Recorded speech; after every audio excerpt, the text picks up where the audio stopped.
आरोप ये लगाए जा रहे हैं ब्रजभूषण शरण सिंह की ओर से कि वो शुरुआत से कहते आए हैं कि ये कांग्रेसी नेताओं के बिठाए हुए हैं आंदोलन में। उसके पास इतने साधन है, इतना सिस्टम था उसके पास, वो पर भी नहीं मारने दिया करता। हमने तो सब पता है। क्या आप मानते कि सही निर्णय रहा राजनीति में आने का बजरंग और विनेश का? राम राम, नमस्कार। हरियाणा तक देख रहे हैं आप और सोनिया मेरा नाम है।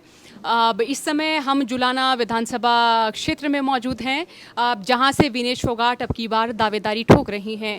आज हम आपकी बातचीत कराने वाले हैं बजरंग पूनिया, ओलंपियन दीपक पूनिया के गुरु अब वीरेंद्र आर्य दलाल साहब से। अब सर ज़रा बताएं कि विनेश फोगाट ने राजनीति में आने का जो निर्णय लिया है, वो जब आपने सुना था किस तरह की प्रतिक्रिया रही? बहन जी देखो, राजनीति ही जन्म प्रमाण पत्र भी और मृत्यु प्रमाण पत्र भी राजनीति लिखती है। तो इस कानून अगर जब तक ये चीज़ हाथ में नहीं आएगी, पावर हाथ में नहीं आएगी, अच्छे व्यक्तियों के हाथ में, मेहनती व्यक्तियों के हाथ में, तो समाज का भला होने के कम चांस है, बहुत कम चांस हैं। तो ऐसे व्यक्तियों को जो संघर्ष, इतना संघर्ष किया है, ऐसी लड़कियों ने जिन्होंने देश का गौरव बढ़ाया है, ऐसे बच्चों ने आना ही चाहिए राजनीति में। तो और राजनीति, राष्ट्र नीति, मैं तो ये कहता हूँ ये राजनीति नहीं, आदमी राष्ट्र नीति अपनानी चाहिए।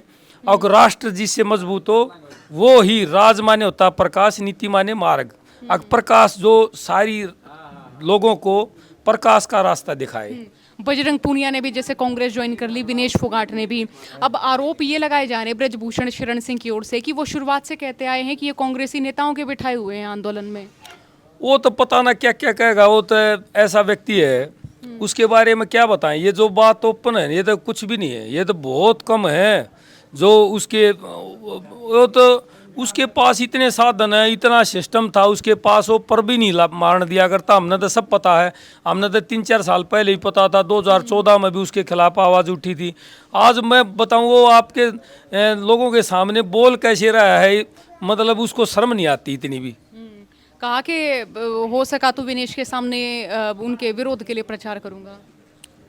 आ जाए तो हम उसका स्वागत करेंगे यहाँ आके। वो आ जाए तो हमारा इलेक्शन और आसान हो जाएगा।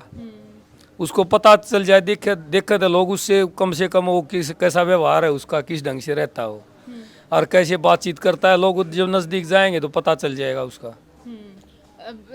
क्या आप मानते कि सही निर्णय रहा राजनीति में आने का बजरंग और विनेश का? मैं तो देखो जी बढ़िया मानता हूँ। कोई न कोई देखो, जब तक राजनीति बता दी, राष्ट्र नीति और राजनीति, राज माने प्रकाश की नीति, जो लोगों को अच्छे सुख की तरफ बढ़ाए, वो ही मैं राजनीति, अगर उसी ना आना चाहिए। अगर अपने स्वार्थ के लिए, क्योंकि इन बच्चों के पास मान सम्मान की कमी नहीं, पैसों भी लोगों ने खूब दिया और हमसे ही, हम इनसे पूरा ये आश्वास है, मतलब इनसे हम विश्वास है कि ये बच्चे अच्छा काम करेंगे समाज के लिए, क्योंकि इन्हें पता है। और सबसे ज़्यादा बदनामी भी फिर इन्हें होगी अगर ये ना काम करेंगे। तो हमें पक्का विश्वास है, क्योंकि ऐसी परिस्थितियों से बच्चे निकले हैं, बहुत ही गरीब घरों से निकले हैं। न पता है कि भाई एक एक बजरंग भी, ये भी भाई गाड़ियाँ में चढ़ चढ़ के कैसे लटक लटक के आए हैं, कैसे निकले हैं। अच्छा, बजरंग ने जब पहली कुश्ती लड़ी थी तो वो किसी को देख के लड़ी थी, कुछ ऐसा था? पहली उनके गांव में अच्छी रुचि है। फिर उसके पिताजी मेरे पास ले आए थे उसको, छोटा है, लगभग वो 25-26 किलो का था वो लड़का, और उसमें रुचि बहुत अच्छी थी। उसके गांव में अच्छा रुचि थी पहले भी, क्योंकि अपने तो हरियाणा में तो हर गांव में ये तो देश योग, मैं बताऊं, यहाँ किसान बहुत कमज़ोर हो गया, बहुत कमज़ोर हो गया। आज दूध है 100 रुपये से किलो से कम किसी भी किसान को नहीं पड़ता, घाटे में बेच रहा है। अब जो भी किसान जमींदारा, जितना ज़्यादा बड़ा जमींदारा कर रहा है ना, उतना ही बड़ा कर्जा है उसके पास, तो उसको उसकी फसल का दाम नहीं मिल रहा। तो ये किसानों के बच्चे थे, मजदूरों के बच्चे थे, काम करते थे, और कोई रास्ता मिला नहीं। और फौज में भर्ती होते थे, फौज का भी रास्ता बंद हो गया लगभग 4, ये अग्निवीर हो गया। तो हमारे बच्चों के लिए देखो, नशा बहुत ज़्यादा बढ़ रहा है, स्पोर्ट्स बहुत ज़रूरी है हर बच्चे के लिए। चाइना को देखो, इन सब हमारे, जब एक छोटे छोटे आदमी को पता है, अभी एक मेडल के लिए हम तरसते हैं। जब हम उस नीति को अगर सही ढंग से इसको अनिवार्य सूची में डाल रहे हैं स्पोर्ट्स को, तो हर घर में बच्चा स्पोर्ट्स करेगा, क्योंकि हर आज अफसर भी चाहता है अगर मेरा बच्चा खेल जरूर करे, क्योंकि विकसित बच्चा अच्छी तरह से विकास ही नहीं कर पाता, ना शारीरिक विकास कर पाता, ना बौद्धिक विकास कर पाता, कुछ भी विकास नहीं कर पाता। तो हर अपने बच्चे को खिलाना चाहता है और इससे पढ़ाई में कोई बाधा नहीं बनती। उस बच्चे को इस ढंग के वातावरण दो, इस ढंग के स्कूल बनाओ, बचपन से बच्चों को अच्छी ढंग से ट्रेनिंग दो, अच्छी डाइट दो, और बच्चों में कोई भेदभाव नहीं इसमें अब ये इस क्षेत्र का है, इस क्षेत्र का है, ये इस जाति का है, चाहे किसी भी जाति का हो। हर बच्चे को, जो गरीब का बच्चा हो, चाहे मेरे पास प्रेरणाएं बच्चे रहते हैं, उनको नर्सरी में भी रखते हैं हम। और तो जब उन बच्चों का रुचि है तो वे बच्चे निकलेंगे, राष्ट्र के लिए काम करेंगे। जब तगड़े होंगे तो वो कोई ऐसा थोड़ी है कि वे राष्ट्र विरोधी कार्य करेंगे। बजरंग पूनिया कांग्रेस ज्वाइन करने के बाद आए आपके पास आशीर्वाद लेने? कल ही आया था और मैंने सर छोटू राम के पास सबसे पहले मैंने कुश्ती कराई दी गुरु जी।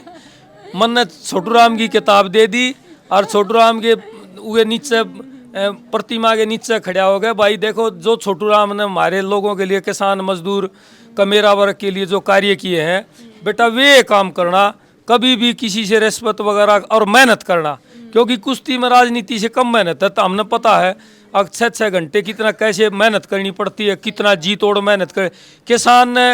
और क्योंकि ये भाई किसान मजदूर के बेटे हैं जो लगभग खेल करते हैं, तो अन्न पता है कि भाई और जुझारू होते हैं, मेहनती होते हैं।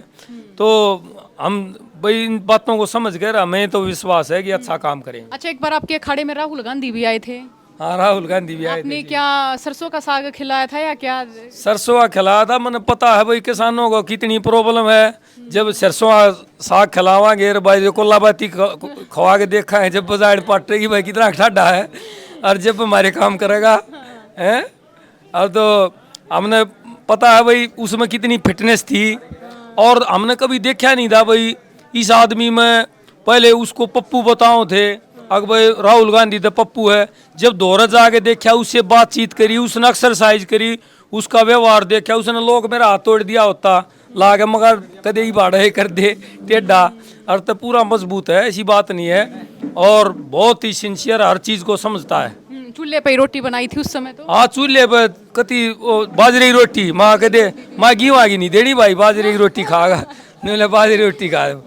हाँ जी, हाँ जी, पूरा खुश हो गए थे तब? हाँ जी, हाँ जी, बिल्कुल खुश हो गए थे। उसके बाद कोई ऐसे कॉन्टेक्ट वगैरह कोई ऐसा नहीं है? देखो जी, हम तो कुश्ती करवाते हैं बच्चों की, स्पोर्ट्स कराते हैं, स्पोर्ट्स से ही हम ये सोचते हैं भाई मेरे हरियाणा में, मेरे देश में हर घर से कोई इनको स्पोर्ट्समैन निकले, हमारी ये कामना है।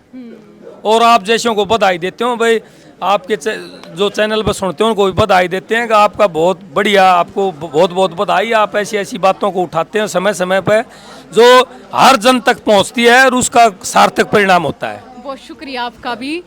और ये आप हरियाणा के उन लोगों को सुन रहे हैं जो विनेश फोगाट को जब वो आ रही हैं चुनाव प्रचार प्रसार के लिए, उनको आशीर्वाद दे रहे हैं।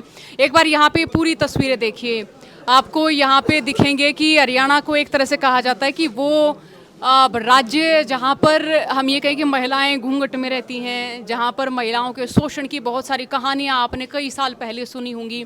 ये नया हरियाणा है दोस्तों, और इस नए हरियाणा की ये जो नई तस्वीर है, ये भी हम आपको दिखा रहे हैं, बता रहे हैं।